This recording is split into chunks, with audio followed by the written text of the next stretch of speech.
J'avais des difficultés en plus en orthographe. Et je détestais ça quand j'étais petite. On me faisait dicter en 6e, j'avais 4 sur 20. Comme quoi, rien n'est impossible. Hein. Je suis Adeline Dupuis, professeure des écoles dans les Bouches-du-Rhône. Et je suis aussi professeure des écoles sur les réseaux sociaux. Aujourd'hui, toi, t'es une véritable star. T'as plus de 4 millions d'abonnés sur les réseaux sociaux. C'est pas la notoriété que je recherche, quoi. C'est vraiment apprendre et transmettre des connaissances. Tu danses avec un C ou avec un S? Les deux existent. Un est la version anglaise, l'autre française. Faut pas être démoralisé par des mauvaises notes à l'école. C'est pas parce qu'on sait pas quelque chose qu'on est plus bête qu'un autre. C'est juste qu'on sait d'autres choses. Salut à tous, j'espère que vous allez bien et bienvenue dans ce nouvel épisode de H24 où j'invite les entrepreneurs et les créateurs de contenu à nous partager les coulisses de leur business. Moi, c'est Dimbi Rakotomalala, créateur de contenu et fondateur de la Excellers Academy, la formation pour maîtriser Excel en seulement 10 minutes par jour pendant un mois. Et aujourd'hui, j'ai la chance d'inviter maîtresse Adeline, qui est une maîtresse d'école et véritable star des réseaux sociaux grâce à ses astuces qu'elle partage sur l'orthographe et la grammaire. Salut maîtresse Adeline, comment est-ce que tu vas? Ça va très bien, merci. Est-ce que pour commencer, tu pourrais te présenter et puis nous partager ton parcours, s'il te plaît? Alors, je suis Adeline Dupuis, j'ai 28 ans et je suis professeure des écoles. Et à côté de ça, je suis également professeure sur les réseaux sociaux pour apprendre le français et notamment l'orthographe. Juste pour qu'on comprenne bien, est-ce que toi, tu as toujours été douée en orthographe, grammaire avant de te lancer sur les réseaux sociaux ou pas? Au contraire, non, j'étais pas très douée. Oui. J'ai toujours une dyslexie. Donc, ça a été très dur pour moi d'apprendre à lire. J'ai pas eu des très bonnes notes en dictée. Et j'ai réappris à apprendre pour passer le concours de professeur des écoles. D'accord. Et c'est là que finalement, j'y ai pris goût. Et que ça m'a plutôt amusé finalement de travailler la grammaire, la conjugaison, mais c'était des notions que à l'école primaire ou au collège que j'avais mises de côté. Ouais. Et pour devenir professeur d'école, ça se passe comment? C'est combien d'années d'études? Est-ce que tu trouvais que c'était compliqué ou pas? Oui, c'est un bac plus 5, donc il faut aller jusqu'au master. Et c'est vrai qu'au départ, je me voyais pas du tout professeur des écoles parce que je ne me voyais pas faire de longues études. Et finalement, c'est venu petit à petit. Et après avoir fait une licence en microbiologie, je me suis dit, finalement, le master, je peux le pas, c'est demain. Je peux faire un bac plus 4 et un bac plus 5. Et j'ai tenté et j'ai passé le concours dès la première année. Et je l'ai obtenu tout de suite. Donc c'est vrai que après, je suis devenue professeure des écoles à plein temps. Et là, pour l'instant, ça va? Ça te plaît? Ah oui. C'est bien? Beaucoup. J'aime beaucoup travailler avec les enfants. Et aujourd'hui, toi, tu es une véritable star. Je sais pas si tu aimes bien ce terme-là, mais en tout cas, tu as plus de 4 millions d'abonnés sur les réseaux sociaux. J'ai vu que tu avais plus de 300 000 abonnés sur Facebook, plus de 2 millions sur Instagram et quasiment 3 millions sur TikTok. Donc ça, c'est vraiment un énorme succès. Est-ce que tu peux nous dire pourquoi tu as décidé de te lancer sur les réseaux sociaux et comment c'est venu tout ça, quoi? Alors, c'est venu grâce au confinement. Parce que je m'ennuyais, je faisais la classe à distance à mes élèves, donc je faisais des cours en visio. J'avais des CP-CE1 à l'époque. Ça me manquait d'apprendre. Je me suis dit pourquoi pas commencer à faire des vidéos sur TikTok. Et c'est comme ça que ça a commencé. Puis un jour, j'ai fait une vidéo sur l'orthographe et ça a pris et ça a plu aux abonnés qui ont commencé à me poser plein de questions sur les règles d'orthographe. Et finalement, je me suis spécialisée dans ça. Et au début, tu partageais des vidéos, c'était sur quel rythme? Une par jour. Ouais. Et après, tu as eu une vidéo qui a vraiment explosé? Au final, c'est la première. Ah ouais, tout de suite? Dès que j'ai fait une première vidéo sur l'orthographe, ça a pris. Et donc, j'ai continué à en faire d'autres. C'était une faute d'orthographe toute bête. Et du coup, est-ce que tu peux nous dire comment est-ce que tu arrives à jongler aujourd'hui entre ton travail, ta création de contenu? Comment est-ce que tu t'organises? Parce que tu l'as dit, c'est arrivé un peu sur le tas, c'était pas du tout prémédité. Donc maintenant, comment est-ce que tu t'organises? Alors c'est vrai qu'au début, ça me prenait beaucoup de temps parce que j'étais professeure des écoles à plein temps. Donc le mercredi, je consacrais ma journée à préparer ma classe.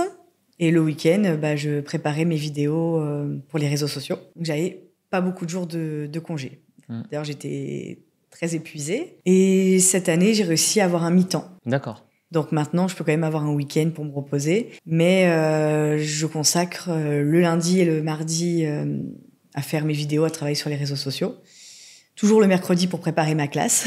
Et après, je travaille avec les élèves le jeudi et le vendredi. D'accord. Ouais, donc tu as vraiment un agenda bien rythmé. Oui.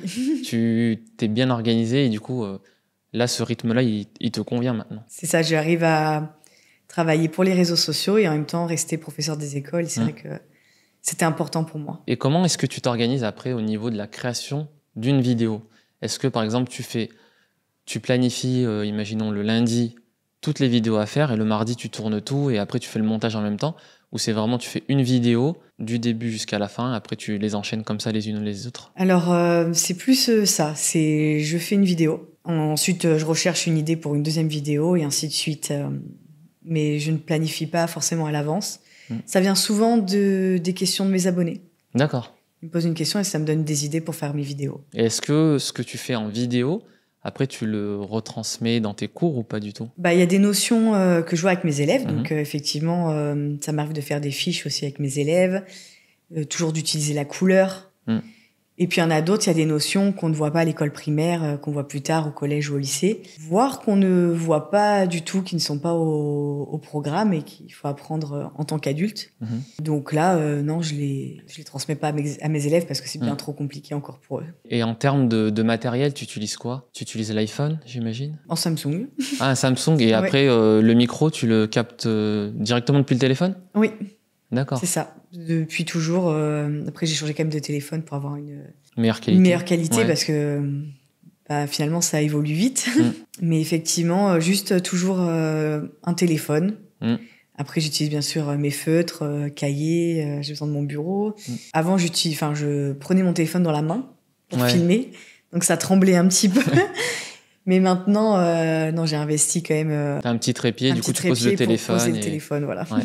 Donc ça bouge beaucoup moins. Ouais, c'est pas mal. Et moi, je trouve la qualité de la vidéo et puis la qualité audio, c'est vraiment bien ce que tu fais. La question que je me demandais, c'était l'identité. Enfin, tu sais, le surlignage, les couleurs que tu utilises. Ça, c'est venu des réseaux sociaux ou c'était ce que tu faisais déjà avant? Non, ça, c'est ce que je faisais déjà avant. D'accord. Justement, pour toutes mes études, même pour le bac, ça fait très longtemps que je fais des fiches pour apprendre et mémoriser. Et donc ça, je l'ai toujours fait. D'utiliser la couleur, ça m'aide beaucoup. Peut-être c'est dû aussi à ma dyslexie. Les couleurs m'aident à retenir les mots importants. Ouais. Du coup, c'est contenu 100% authentique, quoi. Ouais, c'est ça. Ça pas du tout créé pour les réseaux. C'est ça date depuis bien longtemps. Et cette progression, d'ailleurs, sur les réseaux sociaux, comment ça s'est passé, je veux dire, en termes de nombre d'abonnés, nombre de vues? Tu peux nous dire à peu près les différents paliers que tu as franchis depuis 4 ans? Alors, c'est vrai que quand j'ai commencé à faire les vidéos, c'est venu doucement, 100 abonnés, 200. Je suis restée à peu près 6 mois en dessous des 10 000 abonnés. Et puis après, dans la même journée, je suis passée de 10 000, 20 000, 50 000, 100 000. Dans la même journée? Dans la même journée. Ah ouais. J'ai fait waouh, ça. Ouais. Je comprenais pas ce qui arrivait. Et puis après, ça a été progressif pendant 1 an jusqu'à atteindre 1,5 million sur TikTok. Et aujourd'hui, j'ai 2,7 millions, je crois. J'ai plus trop regardé après les paliers, mais c'est vrai que ça peut stagner quand même pendant 1 ou 2 mois, puis après remonter. Enfin, je sais pas trop comment ça marche. Mais... Est-ce que tu arrives à réaliser, du coup, le nombre de personnes qui te suivent, le nombre de vues que tu fais, tu arrives à te dire, tiens, ça fait énormément de personnes, quoi. Ça fait quasiment 5 millions, c'est énorme. Ouais, j'y arrive pas. Je me dis, si on les réunit tous, je sais pas quelle place ça prendrait. Mais effectivement, c'est énorme. Ouais, c'est vraiment dingue. Est-ce que toi, ça t'est... Enfin, je veux pas dire le succès, est-ce qu'il t'est monté à la tête, mais est-ce que, vu que le succès est arrivé vite, est-ce que ça t'a pas, je veux dire, tu t'es pas dit, tiens, ça te lance des idées de projets, etc. Ça t'a fait cogiter beaucoup ou pas? Ça m'a aidé à lancer des projets, notamment pour écrire un livre. Donc c'est vrai que je pensais pas écrire un livre un jour, et ça m'a aidé à le faire. Donc un livre d'orthographe.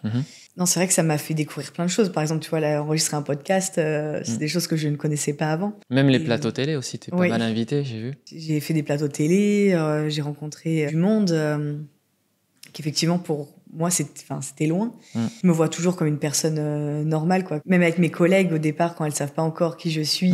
Elles me parlent normalement. Puis du jour au lendemain, quand elles apprennent qui je suis, presque elles changent c'est ça. d'intonation, de son. Elles demandent un autographe. Je dis non mais parle-moi normalement.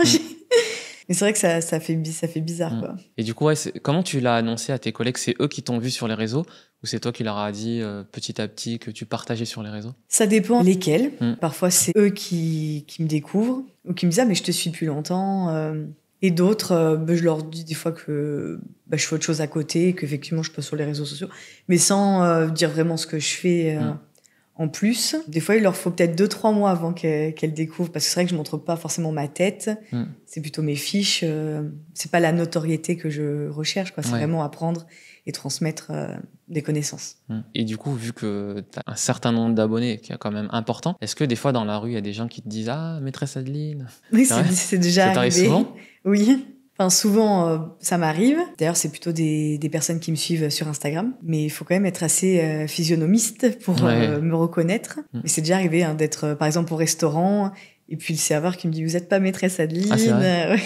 Ou même en voyage, je suis partie une fois en Jordanie, il y a carrément un couple de touristes, de Français qui m'a accosté. Et au départ, je me disais, c'est des Français peut-être qui veulent de l'aide, se renseigner. Ils me disaient, non, mais vous êtes maîtresse Adeline, loin de la France, quoi. Ouais, c'est dingue. Hein. Toi, tu postais que du contenu court. Tu postes sur TikTok, Instagram, Facebook, YouTube. Et sur YouTube, j'ai vu, il y a que du contenu format court. Est-ce qu'un jour, tu penses que tu vas passer sur du format long ? Alors, sur YouTube, effectivement, je remets les vidéos que je poste sur Instagram et TikTok. Et j'ai fait également quelques dictées. Bon, mais ça prend effectivement plus de temps, c'est des formats plus longs. Et effectivement, avec tous les projets que j'ai actuellement, j'en ai peut-être fait moins récemment des formats longs. Mais j'aimerais y revenir. Ouais. Et sur LinkedIn, tu postes pas trop. Je t'ai pas trop vu sur LinkedIn. Non, je poste pas du tout. Et c'est un choix ou c'est parce que tu voulais pas trop être vu par le monde professionnel, enfin plutôt rester du côté des particuliers? J'y vais petit à petit sur les réseaux sociaux. J'ai commencé par seulement TikTok, ensuite j'ai développé Instagram, puis Facebook, puis YouTube. Voilà, j'ai presque un par an, mais j'y vais doucement pour essayer de vraiment de bien comprendre chaque réseau social parce qu'ils sont tous différents. Ouais, c'est sûr. Et tu t'organises comment pour poster? C'est toi qui les postes à la main ou tu as des outils, ou tu as peut-être un assistant qui reposte pour toi sur les autres réseaux sociaux? Non, je fais tout. C'est vrai? Oui, donc tous les soirs, c'est moi, via mon téléphone, qui poste sur TikTok, Instagram. Réseau par réseau? Réseau par réseau. D'accord, ok. C'est ça. Ok, ça demande quand même pas mal de travail. Donc il faut au minimum, même quand je travaille avec les élèves, il faut aussi que le soir, je prenne 1 à 2 heures pour chaque réseau social poster mes vidéos. J'ai aucun assistant.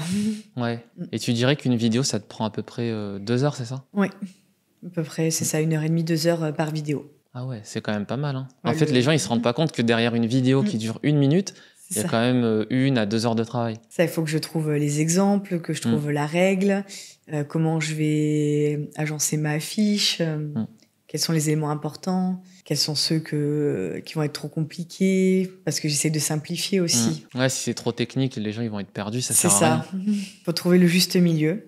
Et donc c'est vrai que ça prend du temps. Puis si sans faire exprès, je fais une faute d'orthographe, il faut que je recommence la fiche. Ouais, c'est sûr. Et est-ce que ça t'est déjà arrivé de publier une vidéo avec une erreur, une faute, et tu t'es dit mince? Oui, ça m'est déjà arrivé.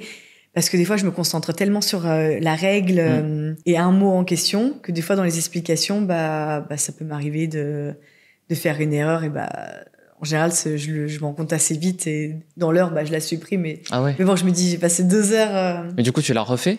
Mais du coup, je la refais. Ah ouais, tu la reposes tout de suite, non? Et tout de suite, peut-être pas. Mais je sais qu'il va falloir que je la refasse. Et ton rythme de publication, c'est combien de vidéos à peu près par semaine? Donc avant, j'étais à 1 par jour. Et maintenant, c'est plus 1 tous les 2-3 jours. Voilà, j'ai un peu ralenti le rythme. D'accord. Et tu arrives à répondre à tous les commentaires ou pas? Non, pas du tout. Il y en a trop, non? Il y en a beaucoup trop. T'en as tous combien les messages, à peu près? Je compte même plus. Parfois, quand je poste une vidéo, j'arrive à répondre aux premiers commentaires qui arrivent. Mais après, j'arrive pas à répondre à tout le monde. Même dans les messages sur Instagram, je dois en décevoir certains. D'ailleurs, je reçois parfois des messages « Oh, tu me réponds pas. Je viens de voir ton message. J'en ai 500 000 par jour. Sans compter les commentaires de mes vidéos. » Donc non, je vois pas les messages de tout le monde. Il y en a beaucoup qui tombent dans les spams. Dans les spams. Donc effectivement, non, je vois pas les messages de tout le monde. Les gens, ils se rendent pas compte que c'est un message que eux ils envoient. Oui. Mais toi, tout comme moi, t'en reçois des dizaines, des centaines tous les mois, et c'est dur en fait de répondre à tout le monde. Moi, je sais que par exemple, quand je répondais à tout le monde, c'était encore il y a 1 an, je crois, je passais 1 heure, 1 heure et demie par jour pour répondre à tous mes commentaires sur Insta et TikTok. Et encore, j'étais pas sur LinkedIn. Et au final, ce temps-là, c'est du temps perdu sur autre chose. C'est très chronophage. Ça occupe beaucoup l'esprit parce qu'il faut essayer d'adresser un bon message à chaque personne. Tu vois, tu vas pas répondre cool à tout le monde. Tu vas essayer de répondre un vrai message à chaque personne. Mais au final, plus l'audience grandit, moins tu peux être disponible pour chacun. C'est ça. De temps en temps, je réponds à certains messages. Et d'ailleurs, quand il y a quelqu'un qui me dit « Ah, tu m'avais répondu », je fais « Ah bah, t'as eu de la chance !» Parce qu'effectivement, je peux pas répondre à tout le monde. Ouais. Bah, eux, en plus, ce qui est drôle, c'est qu'eux, ils se souviennent quand nous, on répond. Bah, nous, en fait, il y en a tellement qu'on peut pas se souvenir individuellement de chaque personne. Ils me disent « Ah oui, tu m'as aidé sur tel truc. » Et tu dis « Ah, bah oui. » C'est ça, exactement. Et d'ailleurs, en tant que maîtresse d'école, est-ce que tu peux nous raconter un peu plus l'impact que les réseaux sociaux ont eu sur ta vie perso, sur ta carrière? Tout à l'heure, tu as parlé d'un livre. Après, sur ma vie en tant que professeur des écoles, pas tellement parce que de toute manière, les petits, enfin voilà, des fois je suis en maternelle, c'est plutôt les parents qui me reconnaissent. Mais en général, c'est les élèves eux-mêmes ne me reconnaissent pas forcément. Je suis une prof comme les autres, je fais mon travail la journée, je suis avec les élèves. D'ailleurs, je pense pas du tout aux réseaux sociaux quand je suis en classe. Mais effectivement, ça m'a permis de sortir un livre, même deux. Donc, Fini les fautes et ça s'écrit comment, toujours sur l'orthographe. Et il y a beaucoup de parents qui me disent je l'ai acheté pour mes enfants et au final, je l'utilise aussi en tant qu'adulte parce que ça aide vraiment toute la famille. Mais pour toi, écrire un livre, ça a toujours été un rêve ou pas? Et dis-nous, qu'est-ce qui t'a motivé? Comment c'est venu en fait ce projet d'écrire un livre? Parce que tu vois, on poste des astuces sur les réseaux, on se dit voilà, on poste les astuces, c'est cool. Mais comment est-ce que ça est venu? Ça s'est concrétisé pour écrire le premier livre? Justement, c'est les abonnés qui ont commencé à me donner cette idée, avant même que moi je l'ai eu. Parce que donc je faisais des fiches et ils me disaient est-ce qu'on peut retrouver toutes tes fiches? Est-ce que tu as écrit un livre? Alors moi je disais non, j'ai pas écrit de livre. Et après, il y a eu des maisons d'édition qui m'ont contactée et comme c'est une demande de mes abonnés, je me suis dit oui, pourquoi pas me lancer avec une maison d'édition et faire un livre. Et donc ça a commencé comme ça. Mais ça n'a jamais été un rêve pour toi depuis petit? Tu t'es pas dit tiens, un jour j'aimerais bien écrire un livre? Quand j'étais petite, si, je m'étais dit ça, mais c'était plus un roman. Un roman, l'imagination d'une histoire, pas d'un livre d'orthographe, alors que j'avais des difficultés en plus en orthographe. Et je détestais ça quand j'étais petite. On me faisait dicter.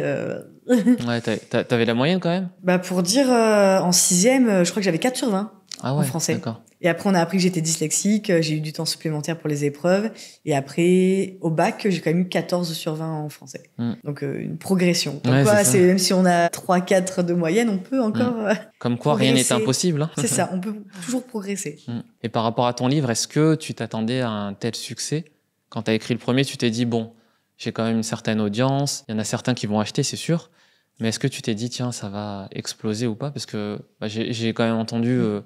beaucoup de bien sur ton livre. Ça a l'air de s'être bien vendu, en tout cas. Oui, tu as des chiffres à nous partager, d'ailleurs? Le premier livre, Fini les fautes, a dépassé les 100 000 exemplaires vendus.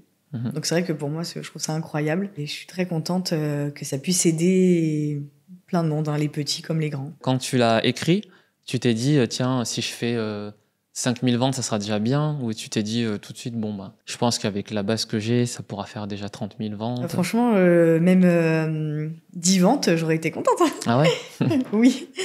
Non, mais c'est vrai que ça a été beaucoup de travail. Mais oui, à chaque fois que je vois des livres qui se vendent, je suis contente. Je me dis, c'est quelqu'un qui a envie d'apprendre et de progresser ou de réviser. Et c'est bien... qu'on ne perde pas cette habitude-là, même en étant adulte. Et ça fait quoi de voir sa tête sur un livre et à la Fnac, par exemple? Alors ça me fait très bizarre. Ouais.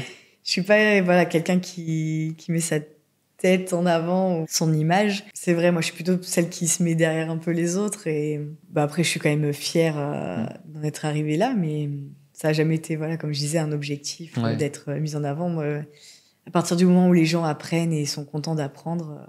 Et pour ta famille, ça a dû leur faire quelque chose, j'imagine, non? Ah oui, ils sont très très fiers. Et même eux, je pense, ne s'y attendaient pas que je fasse des cours d'orthographe, alors qu'ils savent très bien d'où je viens, d'où je suis partie.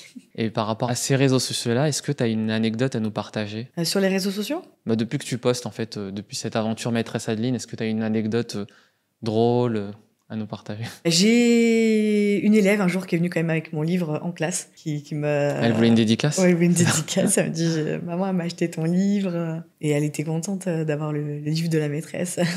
Ouais, j'imagine, ouais, ça doit faire quelque chose.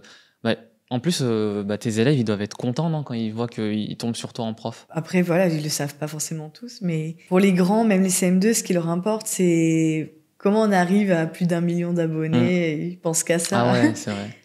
Et tout de suite, Déjà ils me si disent, petit? Ouais, c'est ça, ils pensent qu'à ça. D'ailleurs, il y en avait une fois, si j'ai quand même une anecdote, une petite de CE2 qui me disait qu'elle postait déjà sur les réseaux sociaux. Alors moi, ça m'a un peu inquiétée. En CM2, on a quel âge? On a 10 ans, 11 ans? Ouais, et là, elle était en CE2, donc en fait, elle avait 8 ans, quelque chose comme ça. D'accord. Je connais aussi un peu les dangers qu'il y a sur les réseaux sociaux. Donc, je lui demandais qu'est-ce qu'elle postait, etc. Et je crois que c'est des vidéos peut-être de danse et tout, mais en public. Enfin, je lui ai dit que moi aussi, j'étais sur les réseaux sociaux et tout. Et là, donc, elle a vu que j'avais beaucoup d'abonnés. Elle disait, mais quand tu fais maîtresse, moi, j'ai 30 likes. Et je lui ai dit, fais des vidéos de maths. Elle a fait une vidéo de maths sur une technique que je lui avais apprise pour la table de 11 en mathématiques. Et sans montrer sa tête, elle avait pris une feuille un peu comme moi et elle avait expliqué comment on multiplie par 11. Et le lendemain, elle était revenue, elle était trop contente parce que de 30 likes, elle était passée à 300 likes et tout. Et elle était super contente. Pour elle, sa vidéo, elle avait explosé. Et je lui ai dit, tu vois, donc je vais essayer de lui dire, continue. Fais que ça, tu montres pas ta tête, tu peux expliquer aux autres enfants comment on fait des maths, etc. Et du coup, elle a continué? Alors, je sais pas, parce que comme je suis titulaire remplaçante, j'étais à que 1 mois, et en toute fin d'année.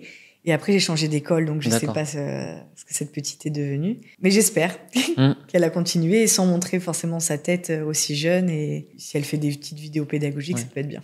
Non, c'est bien parce que du coup, elle partage ce qu'elle apprend. Et puis, ça peut inspirer peut-être d'autres personnes à se lancer sur un sujet qui est plutôt sympa, parce que faire des danses, se montrer et tout pour un public aussi jeune, ils peuvent le regretter plus tard, quoi. Ils peuvent le regretter, il y a des risques. C'est vrai que sans être ses parents, je me suis tout de suite inquiétée pour elle. C'est jamais qui se cache derrière les écrans. Et t'en as parlé à ses parents ou pas du tout? Non, parce que je les ai jamais vus parce qu'elle est restée à la garderie le soir. Et comme je disais, j'étais arrivée en fin d'année, je suis restée qu'1 mois. Donc non, je les ai pas vus. Après, elle avait une situation familiale assez compliquée. Donc, voilà, mais c'est vrai qu'on les instruit peut-être pas assez sur les dangers des réseaux sociaux. Nous, on les a vus arriver, les réseaux sociaux, toi et moi. Mais c'est vrai que la génération maintenant, ils sont quasiment nés avec. Ils sont nés avec. Du coup, pour eux, c'est normal de partager sur les réseaux, d'être sur les réseaux. Il y a un travail de pédagogie à faire de ce côté-là. Tout à fait. Et j'ai une autre question aussi, par rapport, parce que toi, tu as un livre.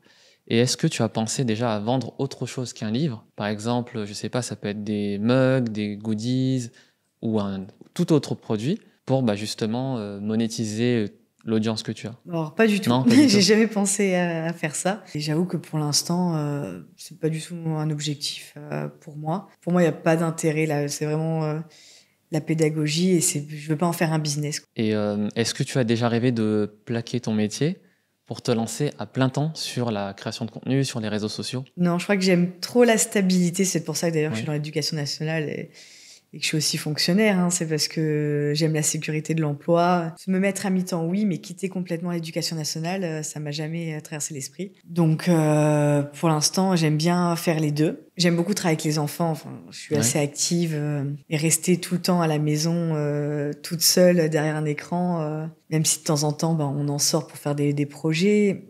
Je trouve que j'ai besoin de plus d'interaction avec les humains. Ouais, après, c'est vrai que quand on est créateur de contenu, souvent on est seul face à son écran, on doit tout penser. Mais après, il y a des gens qui sont en agence ou ils sont dans des groupes de créateurs de contenu, du coup ils se voient régulièrement. Du coup ça pourrait éventuellement être une solution pour toi ou pas du tout? Je trouve que c'est quand même pas encore un métier assez stable pour moi. Je me dis que ça peut s'arrêter du jour au lendemain. On sait jamais ce qui peut se passer. Donc non, pour l'instant, je veux pas quitter mon métier. Tu dis, on sait jamais ce qui peut se passer.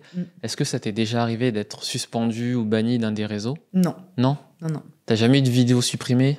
Ça m'est déjà arrivé d'avoir une vidéo supprimée. D'ailleurs... Tu sais pas pourquoi? Je sais pas pourquoi. Ouais. Donc en fait, souvent je fais une réclamation et puis elle revient tout de suite. Ah d'accord. Mais... C'était sur TikTok? Oui, par exemple sur TikTok, je fais une leçon de français, sans C avec un C ou avec un S, et elle est bannie. Pourquoi? Ça se trouve, des fois, c'est Il y a marqué, leur algorithme ouais. qui pense que tu as dit un certain mot qui est banni et du coup, il le supprime et après, tu peux faire réclamation. Après, je me dis que... Parce que parfois, si elles ont fait 2 millions de vues, est-ce qu'il n'y en a pas 2-3 qui se sont Ouais, ça peut amusés être, à ouais. signaler pour rien? Mm. Et je le vois pas forcément tout de suite en plus. Mm. Donc ça m'est déjà arrivé, mais j'ai toujours récupéré mes vidéos. D'accord, bah t'as de la chance. Hein. Oui. Parce que moi, j'ai déjà eu des vidéos supprimées. Moi, je fais que des tutos Excel, tu vois. Oui. Et j'ai quand même réussi à avoir des vidéos supprimées, à être suspendu de publication sur TikTok. La raison principale, en fait, c'était quand je faisais des vidéos où il y avait des adresses mail, Oui. bah je sais pas s'il y a des gens qui me signalaient ou si c'est leur outil qui a analysé qu'il y avait des adresses mail. Et du coup, j'étais soupçonné de partager des informations confidentielles. D'accord. Alors que moi, c'était vraiment des jeux de mots, quoi, des adresses mail bidons, mais on m'a signalé. Alors que les autres qui font la même création de contenu sur Excel, eux, ils n'avaient pas de problème. Du coup, je savais pas ce qui se passait, mais moi, j'ai déjà été suspendu 3 jours, je crois. Je pouvais plus poster pendant 3 jours. Ouais. Ah oui, non. Même en faisant réclamation, ça ça se passait rien. C'est vrai que ça doit être stressant, en fait, Ouais, de se dire, est-ce que je vais récupérer mon compte ou pas? C'est pareil, il y a des créateurs de contenu qui présentent de l'art. Ouais. Et des fois, il y a des nus. Et c'est vrai que l'algorithme, des fois, peut les bannir. Alors qu'il y a d'autres vidéos plus explicites qui devraient être bannies et qui ne le sont pas. Donc, on comprend pas toujours pourquoi il y a des vidéos bannies et d'autres pas. Ouais, en plus, le service client de TikTok, il est difficilement joignable. Je sais pas si tu as déjà eu affaire à eux. J'ai toujours dû faire remplir des questionnaires et ça va, j'ai récupéré mes vidéos. Mais effectivement, il n'y a pas de il n'y a pas d'hotline. Ouais, J'ai vu d'autres créateurs de contenu, effectivement, avoir été bannis. Et c'était très dur pour eux de récupérer leur compte. Parce que toi, tu es certifié en plus sur TikTok, non? Oui. Sur tous les réseaux? Sur tous les réseaux, sauf YouTube. D'accord. Voilà. YouTube, c'est pour bientôt, non? T'as combien d'abonnés sur YouTube? 300 000, non? C'est pas ça? Non, 300 000, c'est sur Facebook. Ouais. Je suis un tout petit peu en dessous de 100 000. D'accord. 95 000. C'est pour bientôt, alors, le trophée des 100 000 Peut-être, abonnés. Peut-être le seul réseau social qui donne des trophées, je crois. Ouais, je crois, ouais. Et après, je crois qu'en plus, quand tu atteins les 100 000 abonnés sur YouTube, tu as le trophée plus la petite coche, tu sais, comme une certif sur Insta. D'accord. Bon, on verra quand je les atteindrai. Et là, YouTube, toi, tu l'avais ouvert quand? Il y a 1 an. Bon, je pense que côté création de contenu, on a fait un peu le tour.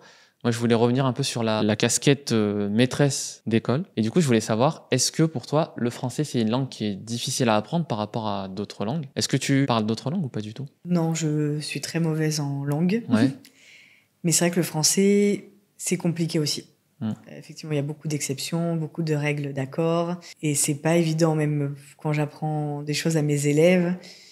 Je leur apprends une règle, puis après, on rencontre un autre mot. Donc, ils appliquent la règle. Et là, je leur fais, bon, là, c'est une exception, du coup, on l'applique pas. Et donc, c'est vrai que c'est pas évident. Mais je pense qu'il y a aussi d'autres langues qui sont compliquées à apprendre.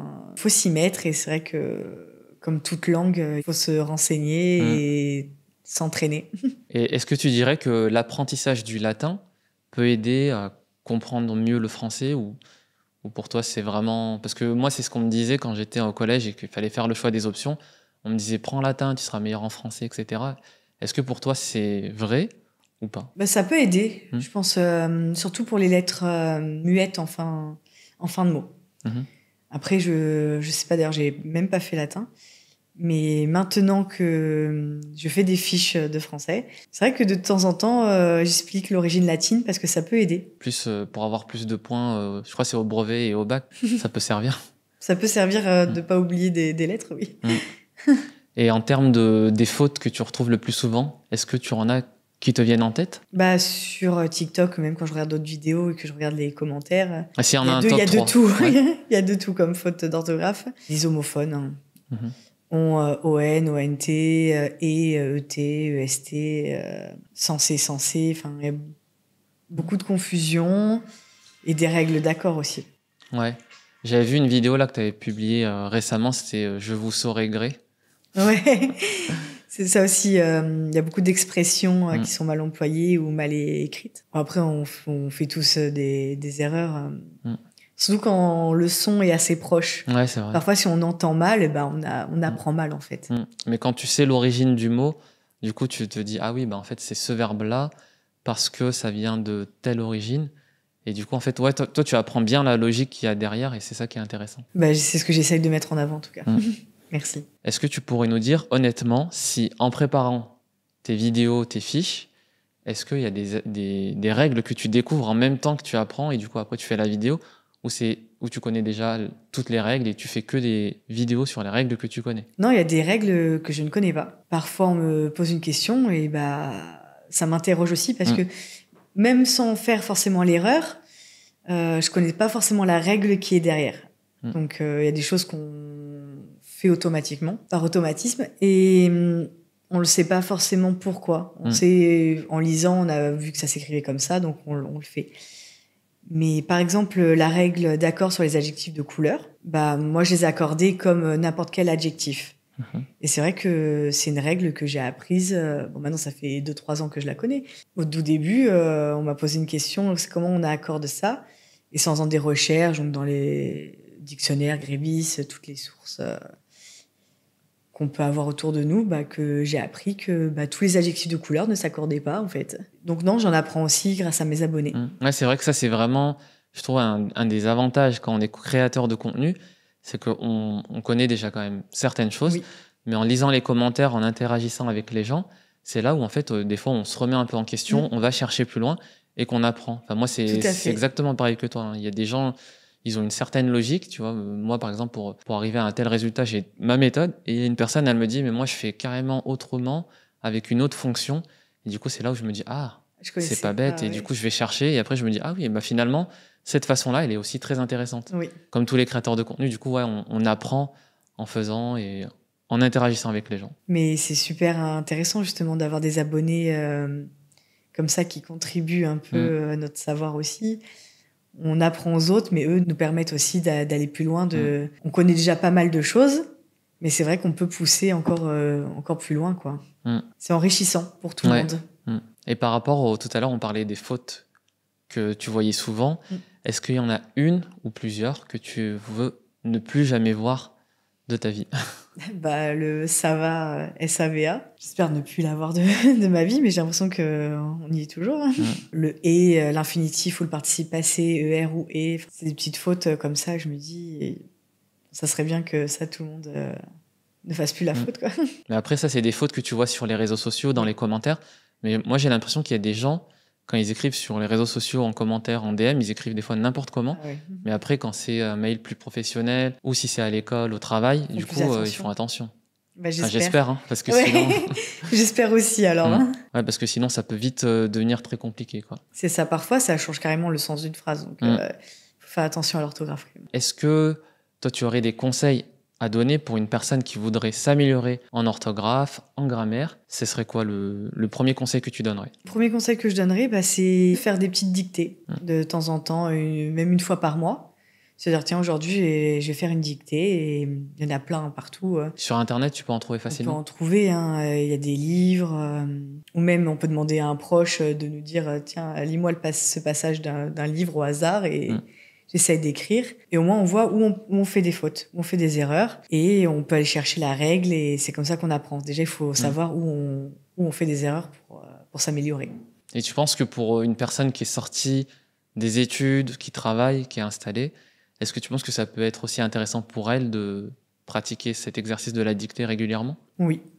Non, il faut toujours s'auto-évaluer, on perd, on réapprend, donc non, c'est bien de tout le temps s'entraîner pour pas perdre, justement. C'est comme un sportif. Si pendant 2-3 semaines, il fait plus de sport, il pratique plus, il va perdre. Et donc, le cerveau, c'est comme ça, il faut s'entraîner régulièrement. Ouais, surtout que aujourd'hui, on a les correcteurs d'orthographe sur l'ordinateur. Du coup, c'est plus simple d'écrire très rapidement et après de se faire corriger. Et après, quand on écrit... à la main, sans correcteur, ça devient beaucoup plus compliqué, quoi. Faire aussi attention aux correcteurs automatiques, parce que parfois, ils font aussi des erreurs. Tout simplement, quand on écrit un SMS, on écrit juste un A. Parce que c'est le verbe avoir. Il a mangé hier. Si on fait un espace, parfois, il met un accent grave. C'est vrai, ouais. Il le met automatiquement. Et donc, il faut toujours se relire tout le temps. Et toi, du coup, qu'importe le moyen de communication, SMS, mail, lettres, tu fais vraiment attention maintenant, ou des fois ça t'arrive de te relâcher et tu dis bon? Ça dépend pourquoi. Par exemple, ma liste de courses, c'est que pour moi, je l'écris comme ça sans faire attention. Mais effectivement, dès que c'est des écrits plus professionnels, bah, je me relis plusieurs fois. Et ta façon d'écrire manuscrite, c'est venu, enfin, ça a toujours été comme ça parce que j'ai vu que je trouve que c'est très joli. Et est-ce que tu as non, tu m'as dit que tout à l'heure c'était très authentique, donc j'imagine que tu écrivais déjà comme ça avant. Je me suis remise à l'écriture cursive pour le concours de professeur des écoles. D'accord. Voilà, je me suis reforcée à refaire les belles lettres parce que j'avais perdu cette habitude. Hein. J'écrivais en script depuis le collège. Et donc, effectivement, je me suis réentraînée parce que je voulais des belles copies pour le concours. Et montrer que, justement, je connaissais bien l'écriture cursive. Donc, c'est à partir de là que je m'y suis remise. Pour finir, est-ce que tu aurais des recommandations de livres, de sites internet, d'applications, de chaînes YouTube que tu pourrais nous partager pour toute personne qui aimerait s'améliorer en orthographe et en grammaire? Bah déjà, les miennes. Ouais. Sur tous les réseaux sociaux. Mes livres. Mais après, sinon, si on veut aller plus loin, il y a aussi effectivement le projet Voltaire. Ouais. C'est payant, mais on peut commencer le projet Voltaire dès l'école primaire. Ah, d'accord. C'est plutôt bien adapté, ça donne des bons cours. Puis après, effectivement, il y a plein de chaînes YouTube où on peut aussi apprendre le français. Et puis après, il y a les livres traditionnels, hein, dictionnaire, Becherel, qui existent aussi pour tous les âges. Ouais. Effectivement, il y a des dictionnaires adaptés pour les plus petits, il y en a pour les plus grands. Becherel, c'est pareil. Il y a Larousse qui font plein de livres d'exercices. Donc en fait, quand on va dans le rayon orthographe d'une librairie, on trouve plein de choses. Est-ce que tu aurais des projets pour l'année 2024 ou peut-être 2025? Je ne sais pas, est-ce que tu pourrais nous en dire un peu plus sur la suite de Maîtresse Adeline? Bah alors là, j'écris justement un livre de dictée qui doit sortir en août. Donc ce sera ton 3e livre. Ce sera mon 3e livre. Voilà. Et après, bah, pour l'instant, j'ai pas prévu de faire d'autres projets, à part le bébé qui arrive. Donc déjà, il y aura ça et après, je verrai. C'est prévu pour quand d'ailleurs? C'est prévu pour août. Ah d'accord. Peut-être juste après la sortie de mon livre de dictée. Ça va être chargé alors. Oui. Et par rapport à ce livre de dictée-là, comment est-ce qu'on peut faire un livre de dictée? Parce que moi, j'imaginais plus ça en mode audio ou vidéo. Donc c'est quoi ta méthode pour nous faire un livre de dictée réussi? Il y a les dictées et puis en même temps, il y aura des QR codes qui permettent justement d'écouter la dictée. Donc avec ma voix, T'as tout enregistré et tout. Je vais enregistrer les dictées et on peut les écouter chez soi. Et puis après, on a la correction dans le livre avec des explications. D'accord. Et après ça, 3e livre, bon, c'est un gros projet. Est-ce que tu penses sortir des livres tous les ans, tous les 2 ans, ou tu te dis, bon, je vais m'arrêter là parce que j'ai fait le tour? Je pense qu'on n'a jamais fait le tour. Je pourrais faire une collection de 10-20 tomes. Je travaille avec Lumni, donc une chaîne d'éducation qu'on a beaucoup connue pendant le confinement. Donc effectivement, on a préparé aussi des dictées avec Lumni pour les élèves CM1, CM2 et des vidéos explicatives un peu animées. Donc, comme ce que je fais en fait sur les réseaux sociaux, une fiche, sauf que là, ce sera un peu en dessin animé avec une petite maîtresse qui explique des règles d'orthographe, mais plus pour l'école primaire, donc CM1, CM2, pour que les élèves de CM2 après partent en 6e avec un petit bagage c'est bien. de français. Voilà. Du coup, il y aura Maîtresse Adeline pour tous les futurs collégiens qui préparent leur rentrée. C'est sympa. C'est ça, pour s'ils veulent réviser pendant l'été avant de rentrer en 6e. Petite révision du programme de CM1, CM2. Par rapport au livre, comment c'est venu en fait l'idée de faire le 2e quand tu avais fait le 1er, le 3e quand tu as fait le 2e? Qu'est-ce qui te dit, tiens, j'ai envie d'en écrire un nouveau? C'est vrai qu'on n'a pas fait tout le tour en fait. Déjà, même si les livres sont assez épais, on peut toujours en rajouter. Donc, avec la maison d'édition, on réfléchit à qu'est-ce qu'on peut faire pour pas refaire 2 fois le même livre et justement créer encore quelque chose de nouveau. Et c'est vrai qu'on n'a jamais fait le tour de la langue française. Donc le 1er, c'était les règles essentielles. Le 2e, c'est sur les homophones. Mais c'est vrai qu'on pourrait en faire un autre, je sais pas moi, sur les synonymes ou que sur la grammaire. Enfin, la langue française est tellement riche, on a de quoi faire. Et avant de commencer un livre, tu te dis pas, ah tiens, je vais manquer d'astuces, manquer de règles. Est-ce que tu arrives toujours à trouver un certain nombre de règles dès le début ou des fois tu dois quand même chercher? Non, je fais une liste effectivement et puis après je vois par quoi je peux compléter. Parce que tout vient pas tout de suite, hein. Ça prend du temps justement de faire juste le sommaire, en fait, de savoir où je vais. Et ça prend un peu de temps. Et tu n'utilises pas tout ce qui est IA? Non. Non, jamais. J'y ai pas pensé. Ouais. Non, parce qu'il y en a qui écrivent des livres avec l'IA pour, je sais pas, générer un plan, avoir des idées, etc. Non, c'est vrai que non, j'ai pas. Faudrait que j'essaye pour voir ce qu'ils me proposent, juste par curiosité. Et en termes de, je sais pas, de mots de la fin, qu'est-ce que tu aimerais ajouter pour terminer cet épisode? Il faut pas être démoralisé par des mauvaises notes à l'école. Il faut avoir un handicap, mais il faut toujours essayer d'aller plus loin, de trouver les bonnes personnes qui peuvent nous accompagner. Il y aura toujours quelqu'un autour de nous qui peut nous aider. Et il faut pas être découragé par ça. On a toute la vie pour apprendre. Et il faut savoir que tous les adultes ne savent pas tout. On apprend tous les jours. Que ça soit du français ou autre chose. Hein. Ouais, c'est vrai. Donc, c'est pas parce qu'on sait pas quelque chose qu'on est plus bête qu'un autre. C'est juste qu'on sait d'autres choses. Bon, c'est très bien dit. Merci beaucoup. Donc, on arrive maintenant à la fin de cet épisode. Merci Adeline de nous avoir partagé ton expérience, ton vécu. Ça m'a fait plaisir de t'accueillir. Si vous voulez retrouver Maîtresse Adeline, moi, je vais vous mettre tous les liens pour retrouver ses livres, ses liens, tout ce qu'elle a créé déjà jusqu'à présent. Vous trouverez ça en description. Et si jamais vous voulez faire décoller votre productivité sur Excel, moi je vais vous mettre le lien vers mon e-book. Vous aurez juste à cliquer sur la description également. Et je vous dis à bientôt. Salut!